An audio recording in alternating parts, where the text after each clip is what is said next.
नमस्कार। रोचक cricket stories में आज हम ऐसे रोमांचक मैच के बारे में बात करने वाले हैं जिसमें सिर्फ मैच ही रोमांचक नहीं था बल्कि मैच का पूरा सिनारियो ही इंटरेस्टिंग था। दोस्तों, हम बात कर रहे हैं T20 वर्ल्ड कप 2007 में हुए India versus south Africa quarter final match के बारे में, जो कि भरा हुआ है भरपूर रोमांच से। और इस मैच में धोनी की कप्तानी ने ऐसा कारनामा कर दिखाया था जिसकी किसी ने कल्पना भी नहीं की थी। तो चलिए हम आपको ले चलते हैं 2007 T20 वर्ल्ड कप के क्वार्टर फाइनल में। यंग भारतीय कप्तान महेंद्र सिंह धोनी ने टॉस जीतकर पहले बल्लेबाजी करने का फैसला किया।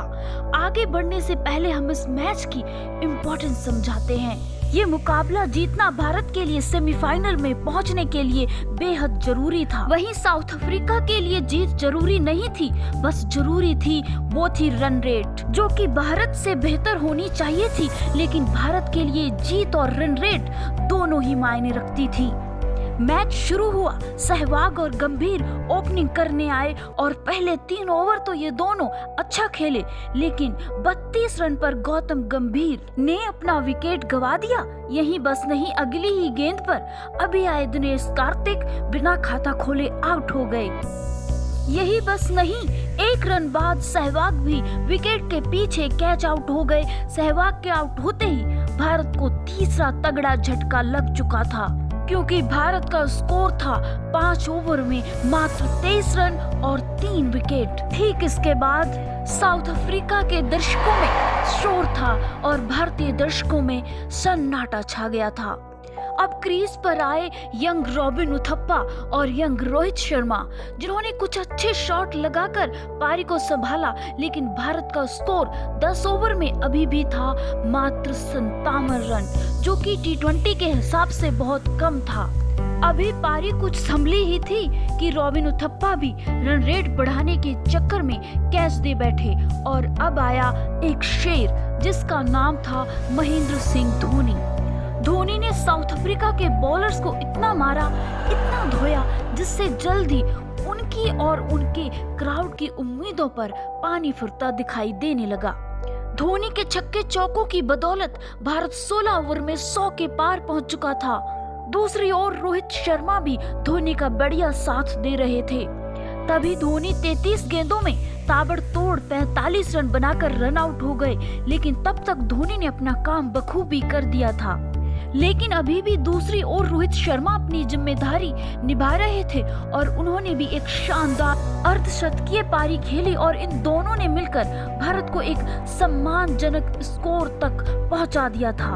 हालांकि 153 रन का स्कोर मात्र एवरेज था, लेकिन किसी को क्या पता था ये नए यंग लड़के और एक यंग कप्तान इतने कम रनों में भी एक अच्छी लड़ाई लड़ सकता है।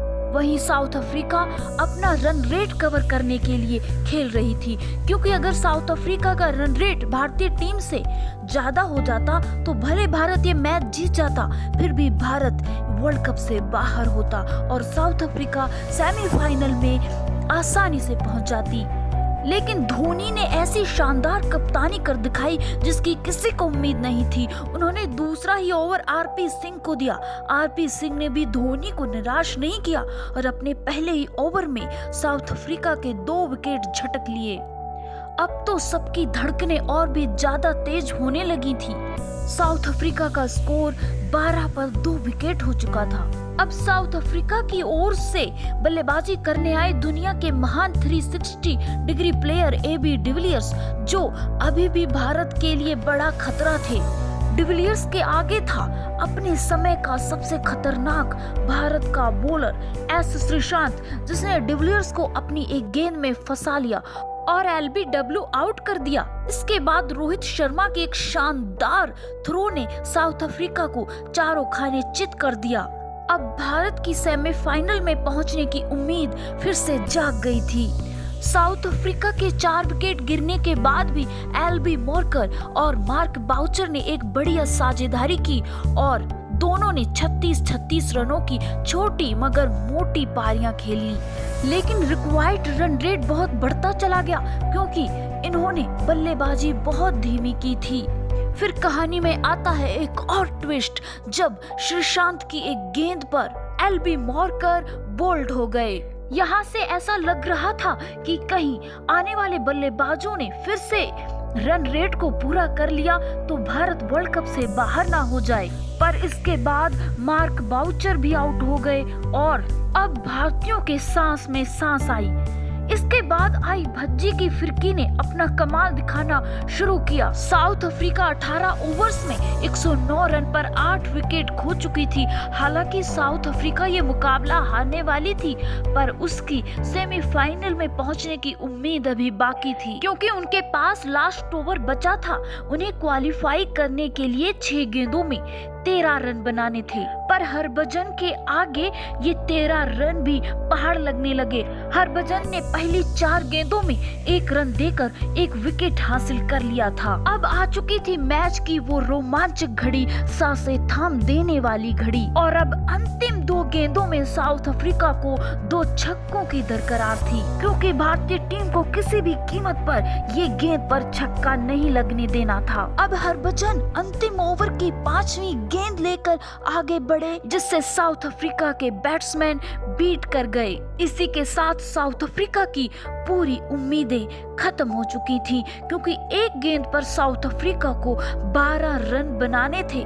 और अब ओवर की अंतिम गेंद जिस पर चौका लगा और भारत इसी के साथ ये मुकाबला 37 रनों से जीत गया और सेमीफाइनल में पहुंच गया। उम्मीद करते हैं कि आपको ये मुकाबले में बहुत रोमांचक लगा होगा और हमारा ये वीडियो पसंद आया होगा। अगर पसंद आया तो लाइक कीजिए और इस तरह के क्रिकेट पर और वीडियो देखने के लिए हमारे चैनल को सब्सक्राइब करें। Thanks for watching. धन्यवाद।